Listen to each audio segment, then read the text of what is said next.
Plaintiff Ashley Barnhart says the defendant is her half-brother, and the two of them didn't have a relationship until they were 16 years old. Ashley claims they rented an apartment together, but after they moved in, the defendant started treating her like a child. Ashley claims her brother damaged 2 doors, so she's suing. Defendant Anthony Reeves claims he agreed to move in with Ashley after her boyfriend was killed in a drunk driving accident. Anthony claims Ashley brought several random men home to their apartment, and one of these men ended up assaulting her, so that's why he became overprotective. Tell me what happened. Anthony's my brother. We have different moms. We didn't have a relationship until we were about 16 years old. Around then, my dad was diagnosed with diabetes, and he thought it would be a good idea for us to go ahead and meet just in case anything happened. We got off to a rocky start just simply because I wasn't used to the fact that I had a brother. I mean, I didn't know him for 16 years. In April of 2010, we decided to move into an apartment together. Anthony then became very overprotective, kind of treated me like he was my parent almost. He would complain about me having friends over, or that I didn't clean the house enough, or that I didn't do my part. About 2 weeks after we moved in, I had a friend over, a guy friend, and we were drinking, and Tony came home. Does this have something to do with the lawsuit today, the damages? Yes. All right, let me allow him to give some background before we get to the specifics. Okay. First of all, Judge, I want to say this is my sister. I do love her. New Year's Eve of this year, her boyfriend was killed in a DUI. She was devastated. She did drink a lot. She was kind of lost in this world. Didn't know where to go. I had my own studio apartment. I offered to upgrade and let her move in. She had nowhere to go. Her mom had kicked her out. I was hoping it would change. Hopefully she'd grow up and it would give her her freedom and where she could find where she wanted to go in life. It didn't. It just got worse. The like partying, drinking all the time. I mean, we had to be at work early. We do have jobs, and she drank till 3 or 4 in the morning. Would she make it to work? At times. There was times I had to take her. There was times I stayed up just to make sure she got to work. Became an alcoholic? She was going down that road. Okay. I didn't want to. So you intervened. I wouldn't say she's an alcoholic. How did you intervene? Not so much, because I did hear many times that I'm not her parent. And so I tried to be the brother and not the parent. And what about the men that she refers to? She says you would try and control her regarding the men who came in and out. They made me feel unsafe. Some gentlemen, I mean, if you want to be with who you want to be with, that's fine. But when you're in a residence with another individual, you got to communicate. You got to compromise and stuff. And was it several different men? Severed, yes, sir. How many? How many? Let me count. Give me a minute. Give you a minute. It was more than like 3 or 4? Oh yeah, there was multiple individuals. You need to. Thank you. Really? No, there was. How long did you all live together? We well, I had my own place, and she was coming over. No, when you all lived together, how long? Approximately 2 months. And she had more than 5 men? Oh yeah. More than 7? Not. They're just. Ma'am? No, sir. If I had guys over, they were guy friends. And regardless whether Did you have female friends as well? Yes. Let's do a little count here. How many female friends in the 2 months? between 5 and 10. Okay, how many male friends? I'm going to say between 5 and 10. All right, she's just an equal, she believes in equality and friendship. That's fair enough, Your Honor. Go ahead. What, I mean, is there something that indicated it was beyond friendship? Well, when they would come in, I'd be sitting in the living room. It was like I wasn't even there. They would come in and not even look me in the eye, not know who I was, and go straight back to their room. And then sometimes they'd stay for an hour. Sometimes they'd stay for all night, a day or two. I just never knew. I mean, I had my own responsibilities. I had to make it to work. Did you take 5 to 7 different men back into your bedroom? Yes, but Did you take 5 to 7 women into your bedroom? Yes. All right. So she just by equal. She predominantly. I didn't say bisexual. I said by equal.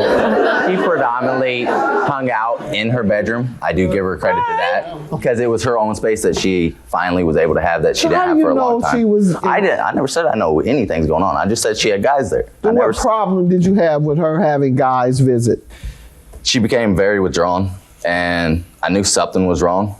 And she finally came to me because I was talking to her, and she broke down, said that she had been assaulted by one of these gentlemen. Sexually? I'd rather not say, Your Honor. Okay. And she said she wanted to change, and I could see it that she did, and she wanted to go to school and all this stuff that she was saying, and I agreed. I said, stuff has to change, or I got to leave. I can't live under this anymore, worrying if you're going to get hurt again or what's going to go on.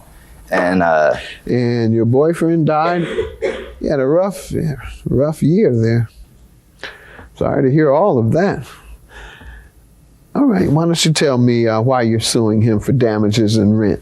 Okay. About 2 weeks after we moved in together, Anthony, like I said, had come home when I had a guy friend over, and we were having a couple beers. We were hanging out in the living room, just enjoying ourselves.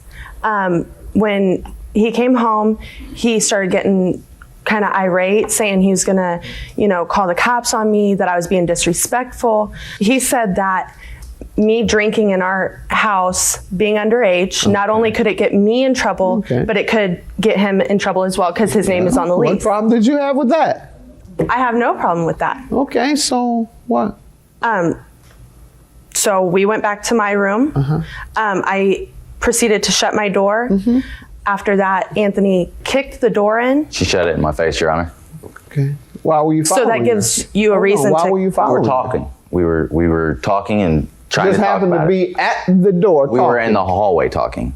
and she walked to the door She walked in a room screaming, freaking out on me, and closed the door. and slammed it in my face, yes. Why were you walking to the door as she was walking in? To continue talking to her. Okay, well, you followed her and got smacked in the face Yes, by the Your door. Honor. Yes, I did. All right, well, don't follow people anymore. I guess you know that. Go ahead. You So- say he kicked it in. He kicked the door in. Did you hit him in the face with it? No. Go ahead.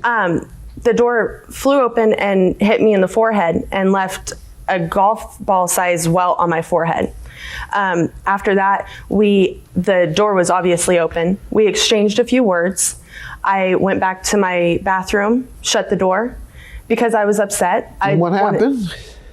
He got upset that I locked the bathroom door, punched a hole in the bathroom door. Did you do that? Your Honor, yes, I did punch it in the door. I knocked on the door at first. She just wouldn't open it. I thought she was in there harming herself. So Harming herself. I was trying to get the door to open. Yes. Did you yell and say, "What are you doing in Yes, there?" multiple times. And what did she say? She would not respond. Oh, you didn't hear the She tried- crying anymore. She turned on the water, the faucet. All right, ma'am, did you go in and turn on the water, and would he have had any reason to think you were harming yourself? There was no reason All right, to think. then what? After that, his whole attitude on the whole thing changed. Once he saw that I was hurt and crying, he wanted to know if I was okay, if I needed anything, if I needed to go to the hospital, if I needed anything. All right, how does he owe you for rent? In early May, Anthony began dating his girlfriend. And about 2 weeks after that, he told me that her son started calling him dad.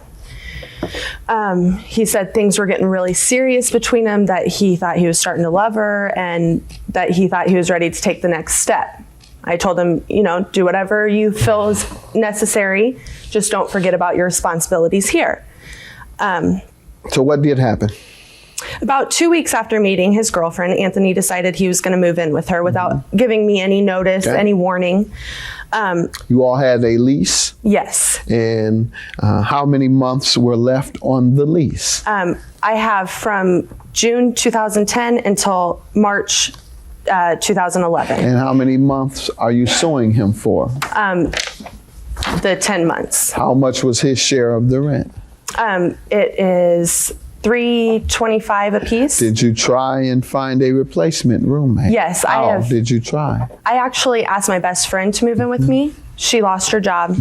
I asked my cousin to move in with me. She wanted to go back to school. I asked a coworker to move in with me. And none of these worked out. So I contacted the apartment office, the leasing office, What'd they say? and asked about maybe downgrading to a smaller, more affordable apartment. What'd they say? Actually, I have a statement from them Sir, saying what do you want that to tell me they don't have that- it. about moving? We sat and we talked about it. I told her I couldn't be there any longer. I was ready to move out. Yes, my girlfriend did come into the picture. It gave me a way out. It gave me finally a way to go. I gave up everything I had in my own place so she could come in. And Your Honor. You didn't think stuff went anything bad. about leaving her in the lurch? I offered to pay 1 more month's rent. Yeah, no. I'm talking No. about the lease. I offered that my girlfriend move in and her find somewhere to go. I'd help her. So you were going to put her out altogether? No, Your Honor, Ma'am, you have an obligation to try and look for another roommate to mitigate your damage. I'm going to conclude that you did meet that obligation. You tried twice and you haven't found anybody yet. So until she finds someone, I'm going to hold him liable. And that would be $4,090 for the damages done to the door and for disregarding the lease. And you have met your obligation and duty, and that is to try and find a replacement roommate. And that's all the law requires, is that you continue to try. All right, judgment for the plaintiff. Have a good day. I just got to get back home, do what I got to do, and take care of my responsibilities like I was doing in the beginning. I think that if he wanted to handle his responsibilities, that he would be handling this lease because that's part of his responsibilities.